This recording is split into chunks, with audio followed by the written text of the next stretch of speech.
एक शैक्षणिक फिल्म है जो हमने टेक्नीशियंस, ड्राइवरों और गार्डों के लिए बनाई है। इसका उद्देश्य उन्हें वैगनों में प्रयुक्त नए मॉडिफाइड ब्रेक सिस्टम के तकनीकी पहलुओं की विस्तृत जानकारी देना है।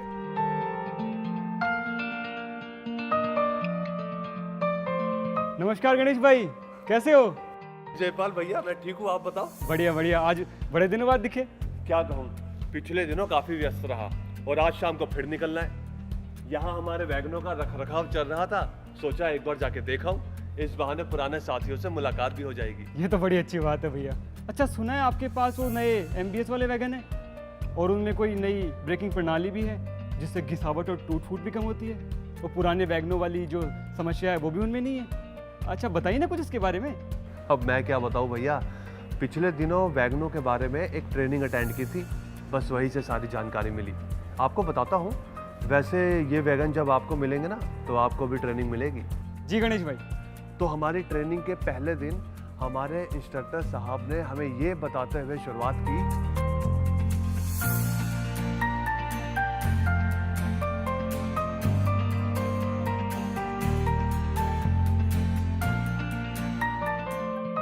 भारतीय रेल के वैगनों में under frame mounted brake cylinder air brake प्रणाली का प्रयोग काफी समय से किया जा रहा है। इस प्रणाली में बहुत अधिक पुर्जे जैसे SAB, ब्रेक सिलेंडर, लंबी पुल रॉड आदि लगे होते हैं, जिनमें घिसाव तथा टूट फूट अधिक होती है, जिससे ज्यादा अनुरक्षण की आवश्यकता होती है। इसलिए इस समस्या से निजात पाने के लिए एक नई मॉडिफाइड ब्रेक प्रणाली, जिसे MBS प्रणाली कहते हैं,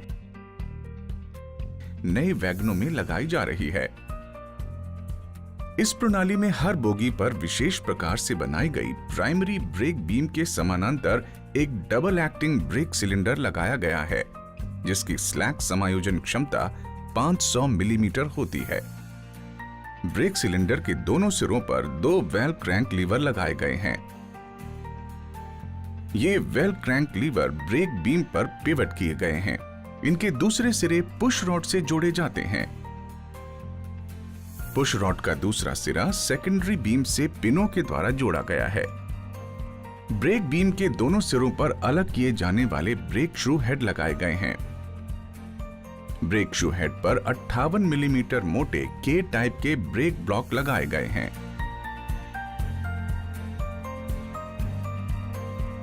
इस प्रणाली में एक मुख्य पार्ट, जिसे APM automatic pressure modification device कहते हैं, अंडर फ्रेम के नीचे तथा ट्रॉली साइड फ्रेम के ऊपर लगाया गया है।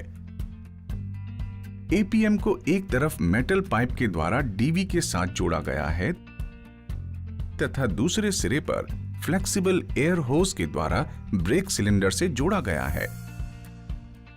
APM से ब्रेक सिलेंडर को जाने वाली लाइन पर वेंट फीचर युक्त आइसोलेटिंग कॉक का प्रावधान किया गया है।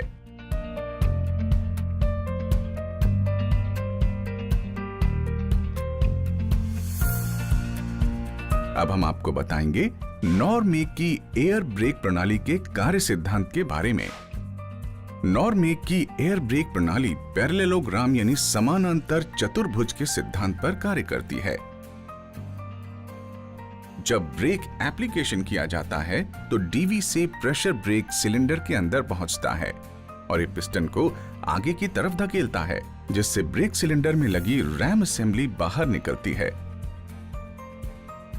ब्रेक सिलेंडर के फ्लोटिंग अवस्था में लगे होने के कारण ब्रेक सिलेंडर की प्रभावी लंबाई दोनों तरफ समान रूप से बढ़ती है, जिससे ब्रेक सिलेंडर के साथ जुड़े बेल क्रैंक लीवर अपनी पिवट पर घूमते हैं। उनसे जुड़ी पुश रॉड आगे की तरफ चलती है और ब्रेक बीम को आगे धकेलती है तथा ब्रेक बीम पर लगे ब्रेक ब्लॉक भी आगे की तरफ चलते हैं और व्हील ट्रेड पर जाकर सट जाते हैं। इसके साथ साथ प्रतिक्रिया स्वरूप primary brake beam, brake cylinder, brake beam तथा लीवर सहित उस पर लगे ब्रेक ब्लॉक भी आगे की तरफ चलकर व्हील ट्रेड के साथ सट जाते हैं और ब्रेक फोर्स उत्पन्न करते हैं, जिससे वैगन में ब्रेक लग जाते हैं। यार्ड परीक्षण के दौरान APM के सही कार्य करने की जांच। जब रैक का एयर ब्रेक परीक्षण किया जाता है तो उस स्थिति में आरटीआर द्वारा खाली रैक के ब्रेक परीक्षण के दौरान ब्रेक प्रणाली के चार्ज हो जाने के पश्चात A9 वाल्व द्वारा ब्रेक पाइप प्रेशर को 1.5 किलोग्राम प्रति वर्ग सेंटीमीटर ड्रॉप करके पूरे रैक में ब्रेक लगाकर जांच करें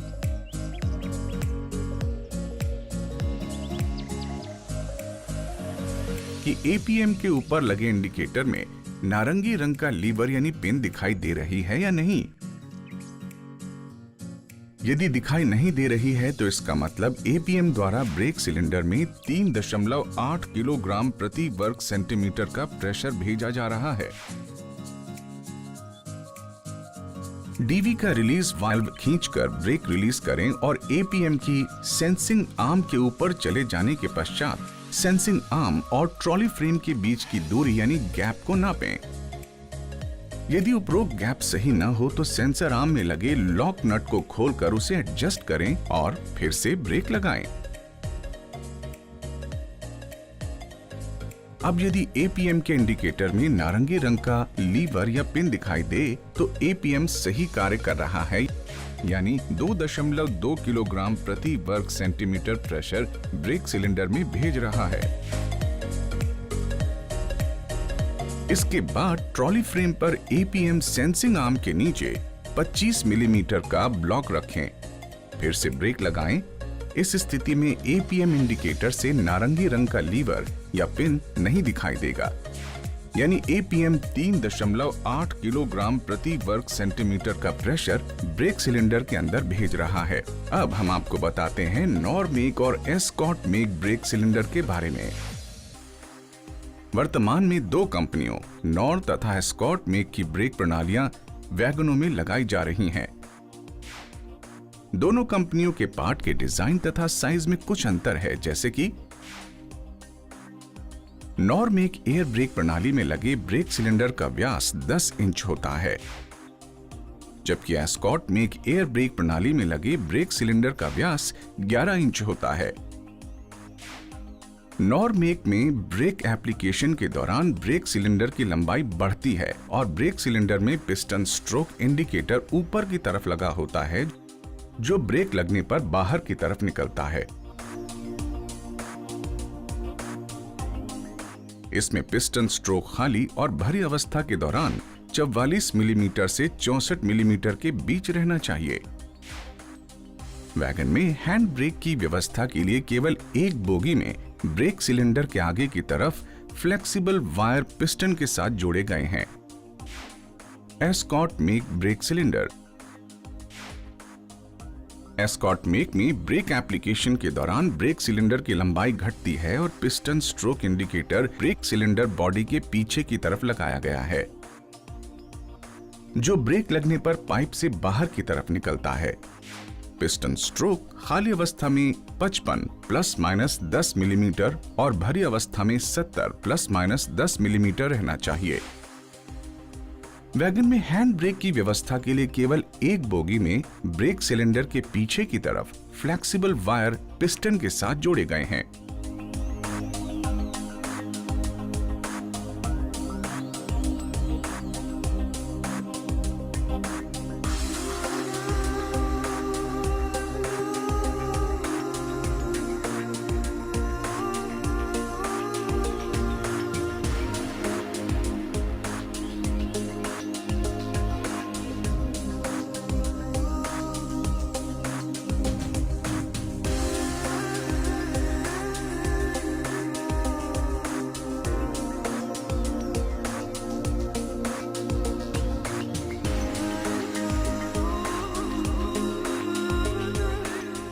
अब हम आपको बताते हैं नॉरमेक ब्रेक प्रणाली में ब्रेक ब्लॉक बदलने के तरीके। सुनिश्चित करें कि ब्रेक रिलीज अवस्था में है। ब्रेक ब्लॉक और व्हील के बीच प्राई बार यानी लोहे की रॉड लगाएं। ब्रेक ब्लॉक को व्हील से पीछे हटाने के लिए बारी को पीछे की तरफ धकेलें। इससे डबल एक्टिंग स्लैक एडजस्टर कार्य करके ब्रेक ब्लॉक व व्हील के बीच गैप बना देता है। गैप और बढ़ाने के लिए ब्रेक बीम को साइड पॉकेट में पीछे की तरफ दबाएं। ब्रेक ब्लॉक की स्प्लिट पिन निकालें और ब्रेक ब्लॉक को बाहर करें। पुराने ब्रेक ब्लॉक निकालें और नए ब्रेक ब्लॉक लगाएं। ब्रेक ब्लॉक की और स्प्लिट पिन लगाकर ब्रेक ब्लॉक को सुरक्षित करें। 2-3 बार ब्रेक एप्लीकेशन कराएं। ब्रेक ब्लॉक और व्हील के बीच गैप अपने आप एडजस्ट हो जाएगा। अब हम बताते हैं कि इस ब्रेकिंग सिस्टम में क्या करें और क्या ना करें। क्या करें? डूज।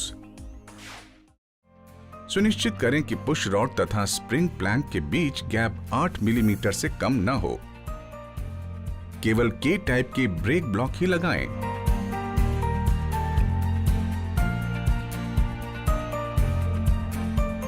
सभी पिनों पर एपीडी सही प्रकार से लगाएं। हैंड ब्रेक केबल के दोनों तार आपस में मिले ना हो और एक्सेल पर रगड़ ना खा रहे हों। सुनिश्चित करें कि हैंड ब्रेक सही प्रकार से ऑन ऑफ हो रहे हैं। क्या ना करें? डोंट्स। ब्रेक सिलेंडर रैंप पर हैमर से चोट न लगाएं। एल टाइप के ब्रेक ब्लॉक एमबीएस वैगन में न लगाएं। ब्रेक ब्लॉक की मोटाई 10 मिलीमीटर से कम होने पर सर्विस में न चलाएं। जैसा कि आप सब जानते हैं, हमें अक्सर ब्रेक बाइंडिंग की समस्या का सामना करना पड़ता है। ब्रेक बाइंडिंग से प्रभावित एमबीएस वैगन को रिलीज करने का तरीका।